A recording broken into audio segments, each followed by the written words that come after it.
너무 잘 치시는 것 같아요. 이슬 집사님이 30대인가요? 네. 요즘 2030 세대를 뭐라고 하죠?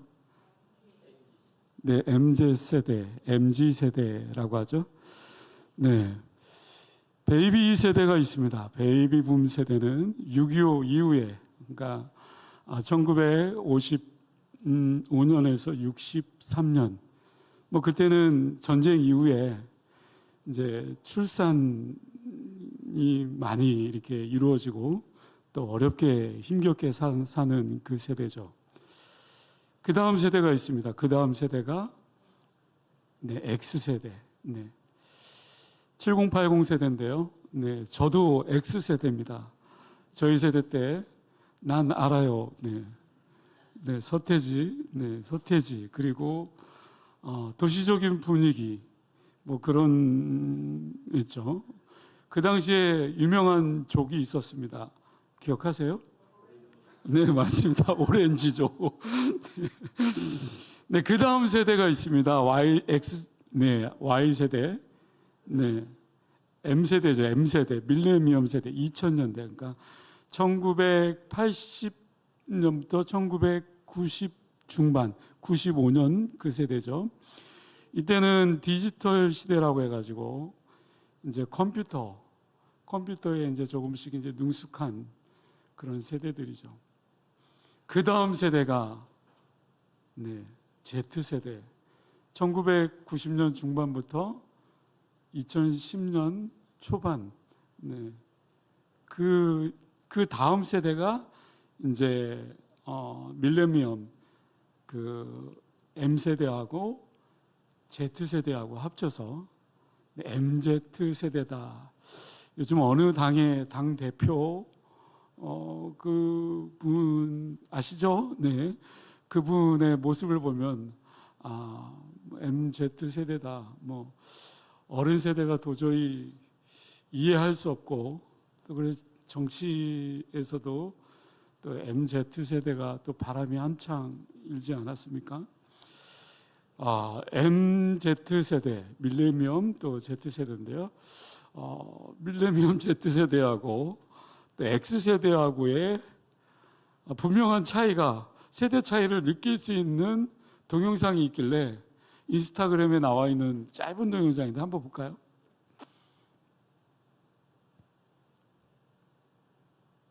화면 보입니까? 지금 뭐 폭풍 와가지고 물이 지금 넘치고 있습니다.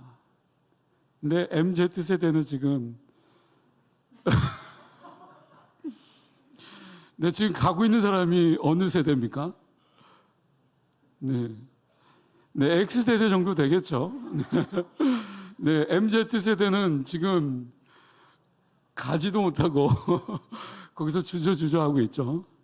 이게 지금 오늘날 MZ세대의 특징이죠. 지금 뭐 X세대는 거침없습니다. 그냥 양말 벗고 들어가면 되니까. 지금 우리 학생부가 이제 오후 예배 때 이제 같이 예배를 드립니다. 우리 또 김경태 장로님하고 유상승 우리 부장님께서 아마 젊은 신혼 초부터 학생부에 대해서 굉장히 또 애정이 많으시고 또 그렇게 열정으로 그렇게 또 사역을 하셨기 때문에, 그래서 이제 어젠가요? 그젠가요? 네, 같이 만나서 지금 이 세대 애들을 어떻게 이해해야 될 것인가. 어린애 시각으로 보면 도저히 이해가 안 되죠. 그렇지만 저들이 또 우리 세대를 바라볼 때는 또 이해가 안 됩니다. 어떻습니까? 찬양할 때 우리 찬양단 정말 너무나도 은혜가 되고 기쁨이 있지 않습니까? 그러니까 손을 들고 같이 함께 기뻐서 찬양을 하는데, 우리 학생부 오늘 처음 예배 드리는데 우리 친구들 한번 표정을 한번 봐주십시오. 네. 너무나도 기뻐하고 있지 않습니까? 기쁨에 또 예배를 드리고 있는 정말 저 모습을 한번 보십시오. 네. 자, 오늘 하나님의 성품 12번째 그 주제를 기쁨으로 정했습니다. 기쁨. 네. 기쁨의 정의가 뭘까? 네, 하나님의 성품 가운데 기쁨의 정의, 네, 우리 화면을 보고 같이 한번 우리 학생부만 네, 한번 읽어보겠습니다. 시작. 네, 안 들리잖아요. 기쁨이 없다니까요, 지금. 네, 지금 내일부터 지금 당장 시험 보는데, 시험 기간인데 학원도 가야 되고 공부를 해야 되는데, 네, 목소리 좀 키워서 또 오늘 또 기분 좋게 한번 읽어보겠습니다. 기쁨이란 무엇일까? 시작.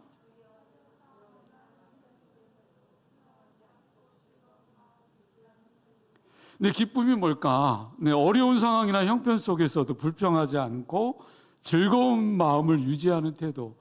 우리 친구들 기쁘세요? 네, 별로 안 기뻐요, 지금.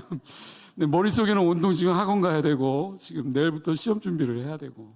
그렇지만 기쁨의 정의는 어떠한 상황이나 형편 속에서도 네, 불평하지 아니하고 즐거운 마음을 유지하는 것. 이것이 뭐라고요? 기쁨이라는 거예요. 사실 이 기쁨은 그리스도인의 얼굴입니다. 내가 크리스천이라고 말할 때 우리 얼굴 가운데 어떻습니까? 지금 오후 예배 시간 많이 피곤하죠. 대부분 얼굴 보니까 약간 누렇게 약간 좀 이렇게 떠 있는 듯한, 그럼에도 또 우리 찬양할 때는 어떻습니까? 하나님을 찬양할 때 기쁨이 있지 않습니까? 네, 그렇습니다. 하나님을 예배하고 하나님을 찬양하는 가운데 기쁨이 있어야 됩니다. 기쁨이 그리스도인의 얼굴이라는 거죠.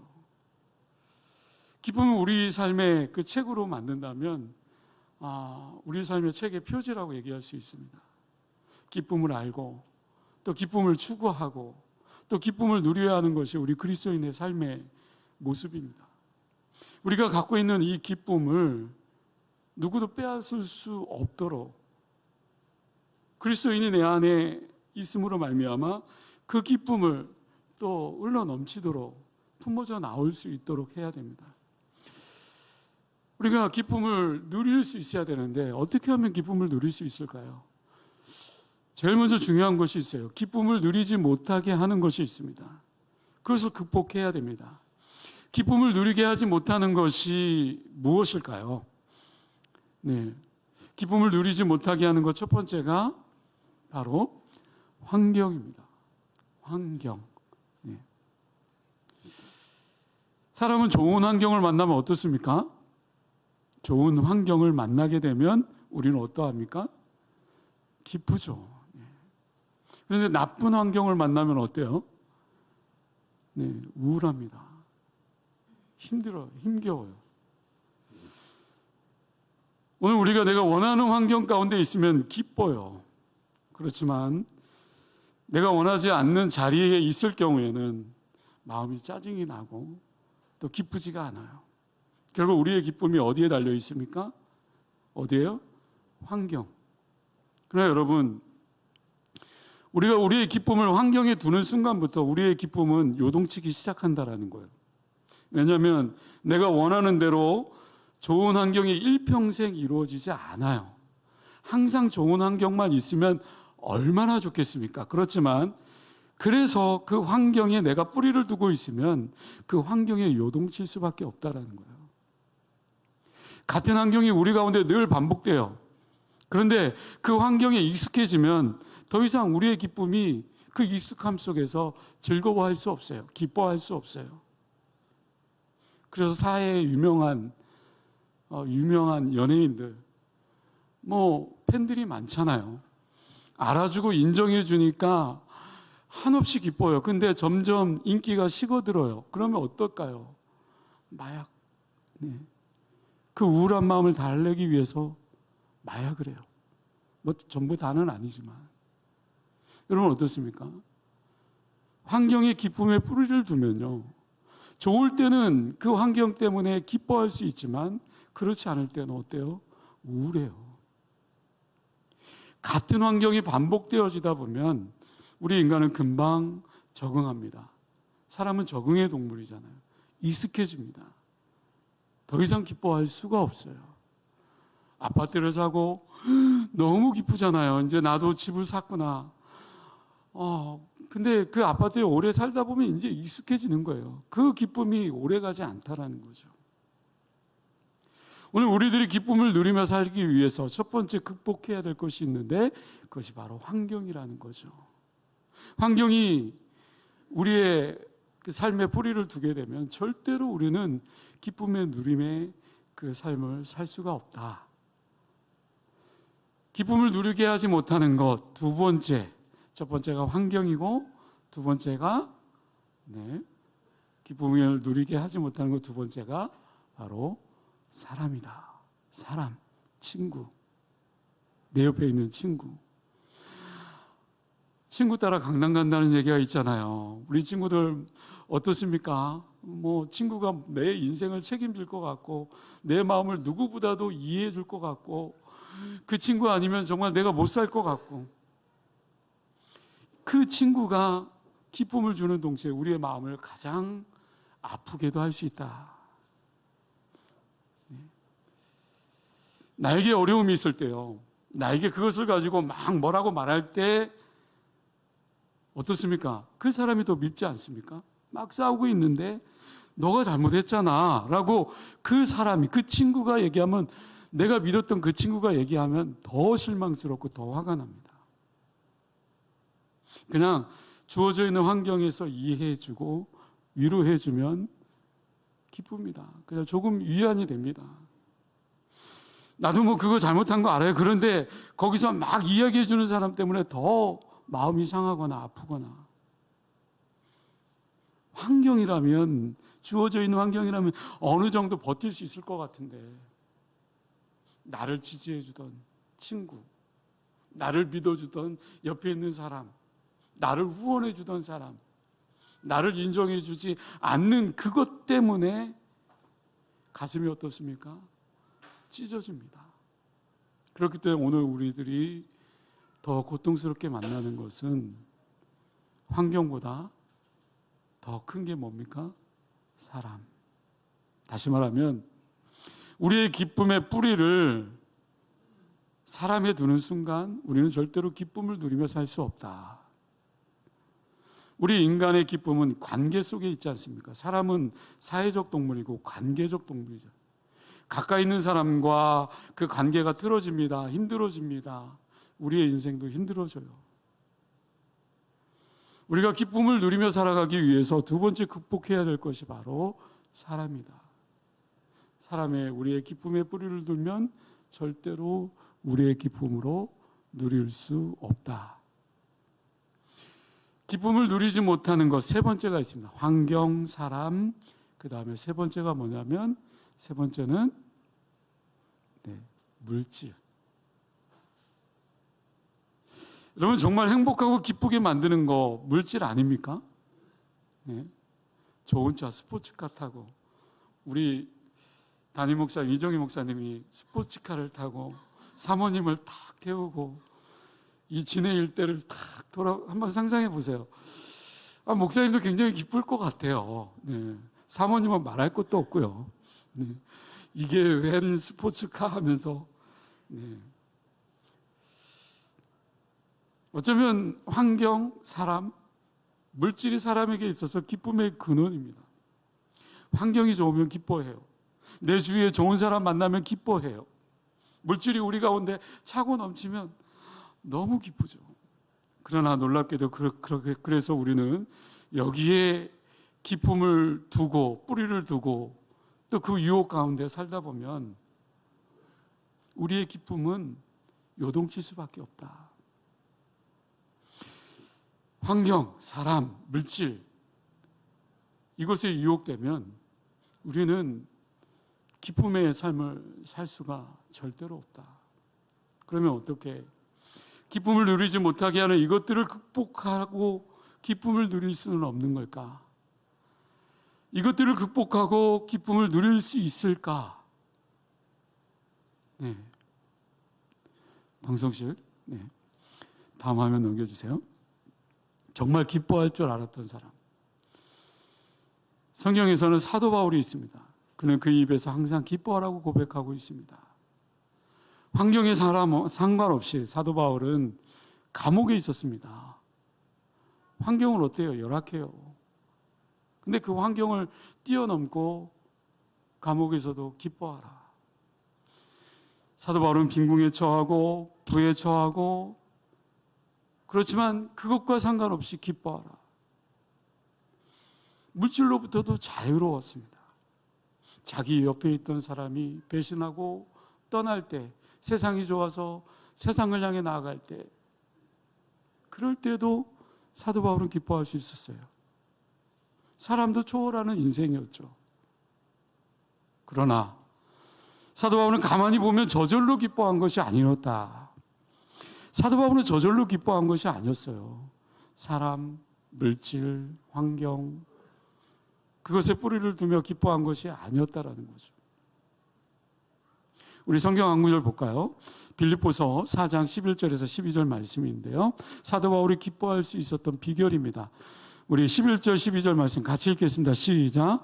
내가 군 피부로 말하는 것이 아니라 어떠한 형편에 있든지 나는 자족하기를 배웠노니, 나는 비천에 처할 줄도 알고 풍부에 처할 줄도 알아. 모든 일 곧 배부름과 배고픔과 풍부와 궁핍에도 처할 줄 아는 일체의 비결을 배웠노라. 배웠대요.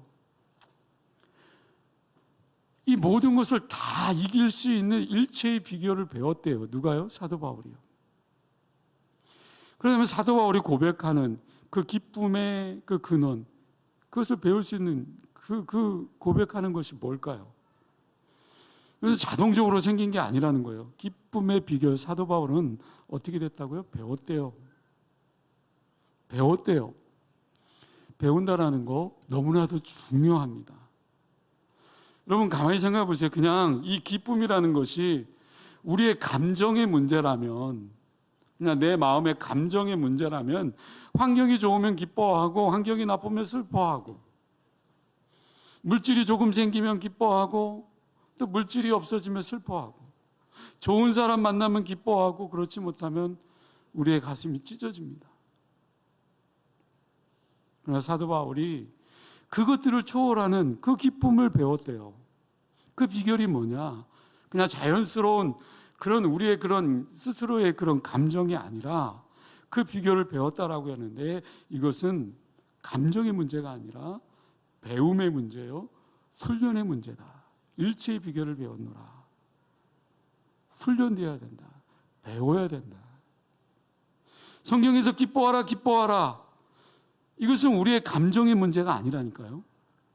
그래 그냥 성경에서 기뻐하라니까 그냥 우리의 스스로 감정 기뻐해볼까? 그런 문제가 아니라는 거예요. 내가 기뻐하기로 결단하는 겁니다. 내가 기뻐하기로 고백하는 거예요.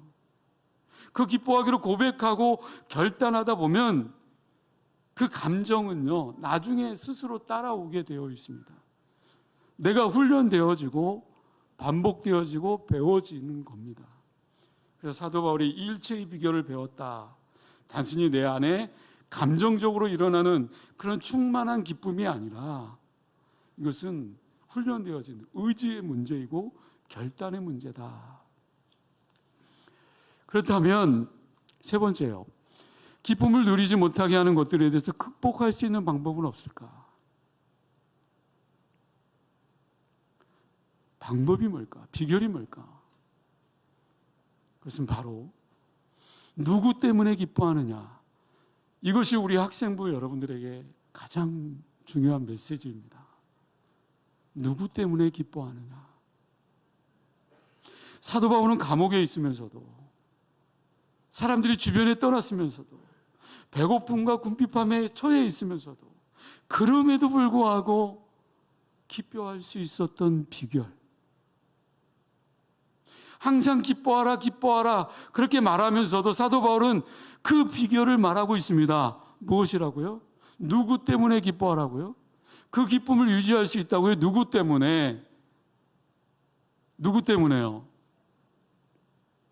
우리 학생부 친구 여러분, 주 안에서 기뻐하라. 주 안에서 기뻐하라. 오늘 우리들이 기쁨의 근원이 사람에게 두는 게 아니라 누구에게 두라는 겁니까? 그리스도께. 그리스도께 두라는 거예요. 내가 그리스도 안에 있을 때 사람을 초월하고요. 내가 그리스도 안에 있을 때 환경을 초월하고요. 내가 그리스도 안에 있을 때 물질을 초월할 수 있는 그 기쁨을 얻게 돼요. 찬양할 때 왜 두 손을 들고 찬양할까요? 왜 이 늦은 오후 시간에? 네. 그 찬양 속에, 그 찬양의 그 가사 속에 그리스도 안에 있기 때문에, 하나님의 그 말씀 안에 있기 때문에 기쁜 거예요. 손 들고 찬양하고 싶은 거예요. 어느 순간에 내 마음 가운데 기쁨이 사라졌다고요? 다른 말로 이야기하면 우리 가운데 뭐가 사라졌다고요? 은혜가 사라졌다. 그리스도가 내 안에 없다. 오늘 말씀이 그런 거예요. 우리의 기쁨이 은혜가 줄어든다는 얘기는 무슨 말일까요? 우리의 기쁨이 어느 순간에 사람이나 환경이나 물질에 두고 있다라는 거예요. 세상을 쫓아가고 있다라는 거예요.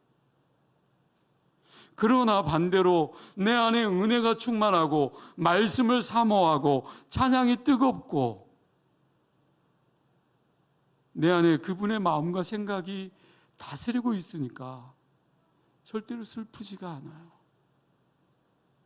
내 주어져 있는 환경은 열악하지만 외롭지 않아요.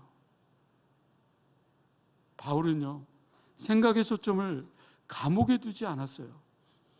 네, 옥중서신, 네, 빌립보서도 옥중서신이잖아요. 사도 바울이 지금 감옥에서 서신서를 쓰고 있는 거예요. 빌립보 교인들을 위해서요. 그런데 감옥에 초점을 환경에 두지 않아요. 예수님께 두고 있는 거예요. 사도 바울은 지금 모든 것을 초월해서 기뻐할 수 있는 것은 바로 주 안에 있기 때문이에요. 오늘 본문 하박국 선지자요. 네, 하박국은 총 몇 장으로 되어 있는지 아세요? 네, 옛날에 장신대 시험 볼 때 1번 하박국 1장 총 몇 장으로 되어 있습니까? 1번 1장, 2번 2장, 3번 3장, 4번 4장. 몇 장이요?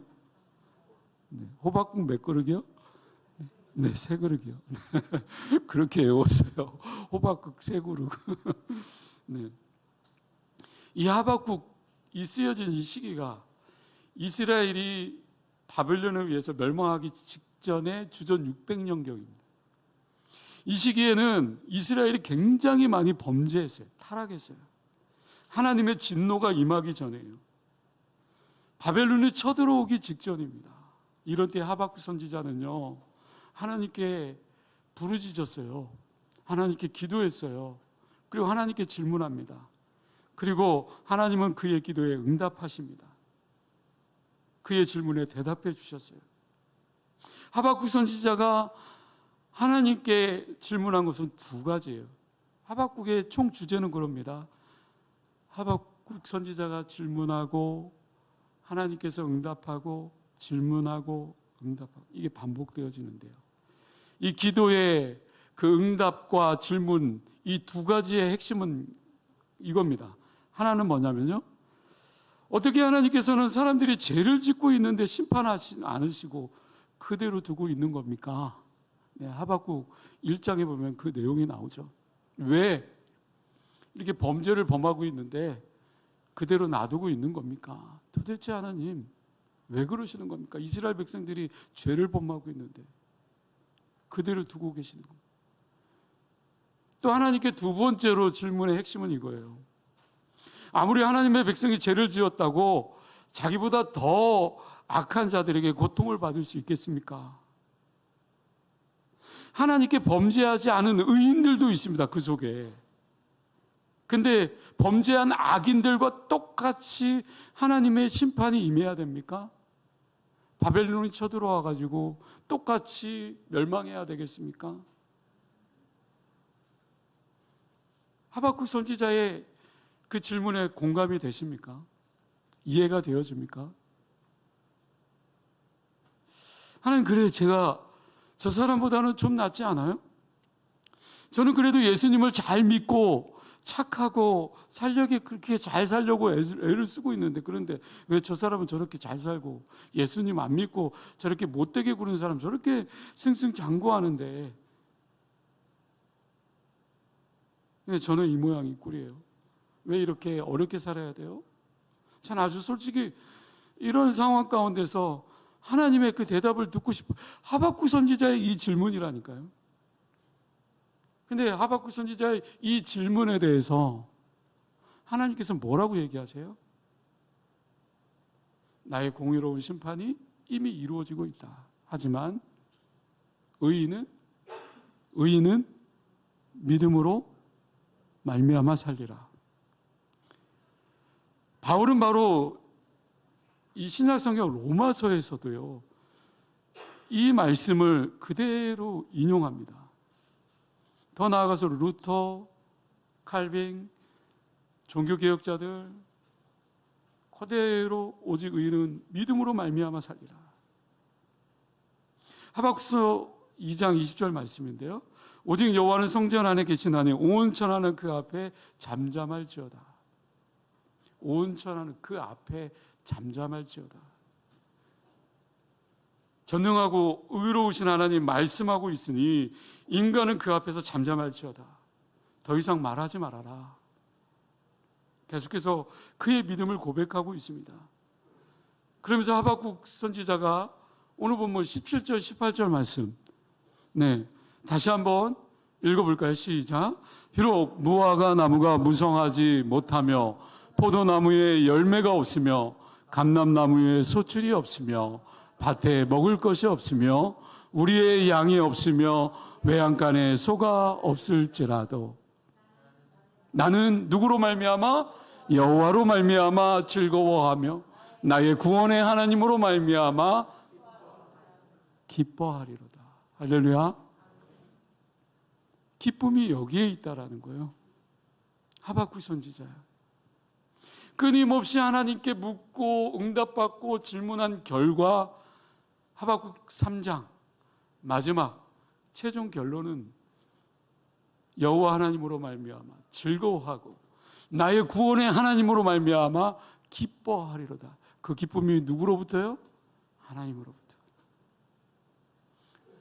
여러분, 세상에 사람과 환경과 물질에 그 기쁨이 있는 것이 아니에요. 그 기쁨은 여호와 하나님으로부터. 이 엄청난 고백이 하박국 선지자에게 있었어요. 하박국 선지자는 지금 아무것도 없어요. 가진 것이 없어요. 그래도 기뻐요. 하나님께 그 감사의 조건은 우리가 일반적으로 생각하는 그런 감사의 조건이 아니에요. 우리의 기쁨의 조건은 어떠한 정말 물질이 많아서 좋은 사람 만나서 좋은 환경이 아니에요. 그가 가지고 있는 것 아무것도 없어요. 살아가기 위해서 당연히 있어야 될 것도 없어요. 농경사에 무화과나무, 포도나무, 감람나무 없어요. 외양간에 소 없어요. 남들이 가지고 있는 것들 내게는 없어요. 욕심으로 남들보다 많이 가지려고 하는 것이 아니라 살아가는데 최소한에 필요한 것들 없어요. 아무리 생각하고 또 생각해도 하나님께 감사할 조건, 기뻐할 조건 없는 것 같아요. 그런데도 하박국 선지자는 하나님께 감사하며 기뻐하고 있습니다. 저와 우리 학생부 여러분들, 비록 인간적으로 볼 때 가지고 있어야 될 것들, 필요한 것들 없어요. 나는 남들보다 공부가 뛰어나지 못해요. 나는 남들보다 부족한 것 같아요. 하지만 하박국 선지자는 감사하고 하나님 앞에 즐거워하고 기뻐할 수 있었습니다. 그 이유가 뭡니까? 답은 하나, 하나님 때문에. 18절 말씀 다시 한번 읽어드립니다. 나는 여호와로 말미암아 즐거워하며 나의 구원의 하나님으로 말미암아 기뻐하리로다. 시험 조금 못 봐도 괜찮아요. 있어야 될 그 자리에 있으면 돼요. 시험 문제 하나 못 풀어도 괜찮아요. 그 문제 하나가 인생을 좌지우지하지 않아요.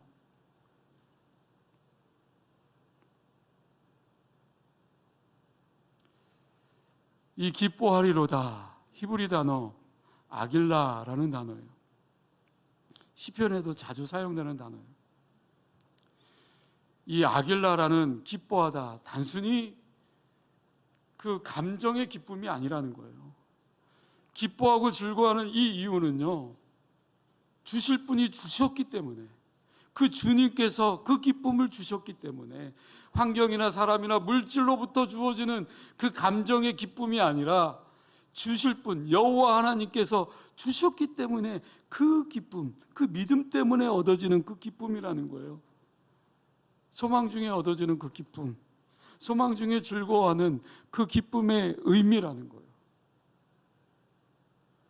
이 말씀은 내게 어떤 기뻐할 만한 이유나 즐거워할 이유가 있어서 그렇게 기뻐하고 즐거워하는 이유가 아니라, 환경이나 사람이나 물질 때문에 기뻐하는 것이 아니라, 진짜 즐거움, 진짜 기쁨은 그곳에 있는 것이 아니라 주 하나님만 바라라, 주 하나님께서 주시는, 주 하나님을 통해서 얻어지는 그 기쁨이라는 거예요. 우리 학생부 친구들뿐이 아니죠. 저와 여러분들 삶의 현장 속에서도 마찬가지예요. 어려워, 힘들어요. 정말 얼마나 힘든지 몰라요. 요즘 재래시장에 있는 장사하시는 분들, 불경기, 이런 불경기도 없다, 반복되는 말씀인 것 같지만, 그래도 코로나 때문에 더 어렵습니다. 반복되는 그 생활 속에서 어떠합니까? 주 안에서 얻어지는 그 기쁨이 있지 않습니까? 그것을 얻어야죠. 그것을 누려야죠. 똑같은 꽃을 보고, 똑같은 가을 하늘 보고, 하늘 참 깊네. 근데 어떤 사람은 저 가을 하늘을 보며, 오묘한 저 하늘을 바라보며 하나님을 찬양하고 하나님을 예배하고 누리지 않습니까? 여러분, 누린다라는 거 너무나도 중요합니다. 우리 신앙생활 가운데 이 누림의 신앙은 너무나도 중요해요. 기쁨을 누릴 수 있는 자는 얼마나 행복한 사람입니까? 하나님으로부터 주어지는 그 기쁨, 나의 구원의 노래, 나의 구원은 하나님으로부터 있기 때문에 내 입술로 주님을 찬양하고 고백하고, 하박국 선지자처럼 세상에 다른 것 하나도 없어도 하나님이 나에게 주는 것, 그 기쁨, 그 즐거움, 그 감사.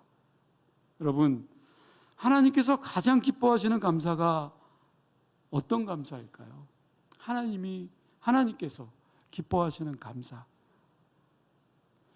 예수님 한 분만으로 만족하고 하나님이 내 하나님이 되어주신 것으로 기뻐하는 그 삶이야말로 하나님이 가장 기뻐하고 감사하지 않겠습니까? 여러분, 우리가 기쁨을 가진다, 무언가를 내가 갖고 있어서 그 기쁨을 누리는 게 아니라, 우리 인생에 분명히 눈물이 있어요. 오늘 오전 예배 때 목사님이 설교했던 것처럼 광야와 같은 우리의 인생, 여정, 앞으로 이제 저 천국으로 가야 될 남은 인생, 얼마 남지 않은 남은 인생, 우리의 인생의 남은 인생에도 눈물이 있어요. 때로는 시험을 못 봐가지고 슬픔이 있어요. 고통이 있어요. 하나 틀렸다고 잠을 못 자요. 하지만 그럼에도 불구하고 우리 안에 있는 그 기쁨은, 주 안에서 주는 그 기쁨은 소멸되지 않아요. 잠시 잠깐 얻었다 사라지는 것이 아니죠. 끊임없이 주님을 찾으면 주님이 만나주시고, 주님을 만나는 가운데 그 관계 속에서 회복되어지고 누릴 수 있는 겁니다. 내가 가진 것이 아무것도 없고 아는 것이 하나도 없고 힘이 전혀 없어, 좋습니다. 이 세상에선 내가 바라고 기대하는 것 하나도 없어도 좋습니다. 내게는 주님만 있으면 됩니다. 세상의 창조주가 되시고 만복의 근원이 되신 하나님만 내게 계시면 나는 언제나 기뻐하고 즐거워할 수 있습니다. 하박국 선지자의 고백이 저와 여러분들의 고백이 되었으면 좋겠습니다. 하나님이 나를 버리지만 않는다면, 하나님께서 나를 사랑하고 계시다면, 오늘 아동부 이렇게 함께 말씀을 나누는 가운데요, 하나님이 나를 얼마나 사랑하는지 느끼나요? 네, 우리 친구들 하나님이 나를 얼마나 보이지 않는 하나님, 내 곁에 계시지도 않는 것 같은 그 하나님이 나를 사랑한다고, 나를 만드셨다고, 하나님이 내 옆에 계시다고 이해가 되지 않아요. 네. 그렇지만 하나님은 살아계시고 또 하나님은 우리와 함께 계십니다. 하나님은 만나 주시기를 원하시고 우리를 위로해 주시기를 원하시고 우리와 함께 계신 하나님. 이 하나님의 약속을 믿고 가진 것이 우리의 복된 인생이지 않습니까? 그 믿음이 내게 있으면 부족한들 뭔 소용이 있겠습니까? 가진 것 없은들 뭔 필요가 있겠습니까? 믿음으로 기대하시고 또 기뻐하시고 주 안에서 기뻐할 수 있는 우리의 삶이 되어질 수 있기를 주님의 이름으로 간절히 축원합니다. 기도하겠습니다.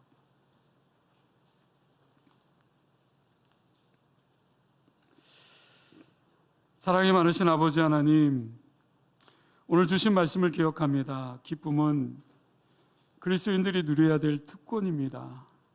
기쁨은 그리스도인의 얼굴이고 표지입니다. 그럼에도 불구하고 오늘 우리들이 기쁨을 누리지 못하는 안타까운 가운데 있습니다. 오늘 우리에게 주신 말씀처럼 환경에만 우리의 기쁨에 뿌리를 두지 않게 하여 주옵소서. 사람에게 우리의 기쁨에 뿌리를 두지 않게 하여 주옵소서.